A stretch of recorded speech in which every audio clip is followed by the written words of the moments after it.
hirap nila. Mga bata. Sabi ko lang basta nandun si Coach Lea, doon ako. Ayan, pag wala si Coach Lea. Talaga? Pagka wala? Hindi, sabi, ha? Pag nandun si Lea, Hindi, parang mas, ang laki kasi inspiration sa akin ni Coach Lea eh. Pagka nandiyan siya sa tabi ko, parang mas, mas inspired ako na nandun ako na maging bahagi ng The Voice.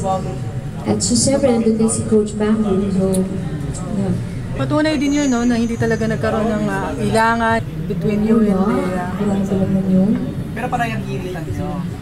Oo kasi yun naman ang trabaho namin mga judges talaga na talagang i-convince yung mga bata kung ano na makakaya namin talaga na pag-convince sa kanila. Lahat ng pagbuhat ng bangko ginawa namin. Ako talaga napilitan ako na gawin yung mga yun kasi kailangan talaga. Sarah, ano nararamdaman nyo every time na may batang umiiyak o hindi, parang hindi nagiging maganda yung pagtanggap nila sa nabanggit sa kanila?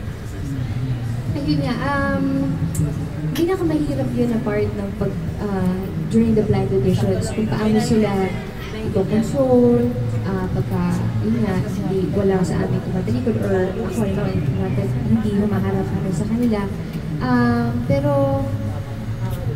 tulungan kami mga coaches eh.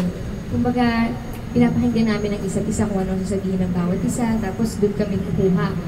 Doon kami kukonek kung ano yung sinabi ng isa, sasabihin namin ng bawat isa. Last 2 questions po. Wala na? Sarah, sa show kanina sabi mo kung saan si Lea, doon ka din. So parang hindi ka lang din mentor, natututo ka din from her. Sobra. Kay Coach Lea, sabi ko nga, sorry. Habang ginagawa ko itong The Voice, parang nagiging, niya rin ako, artist niya din ako eh. Kasi, napapanood ko rin si Coach Lea kung paano mag-coach, kung paano siya makisama sa mga artist niya, sa mga tao. So, learning experience talaga sa akin na makatrabaho si Coach Lea.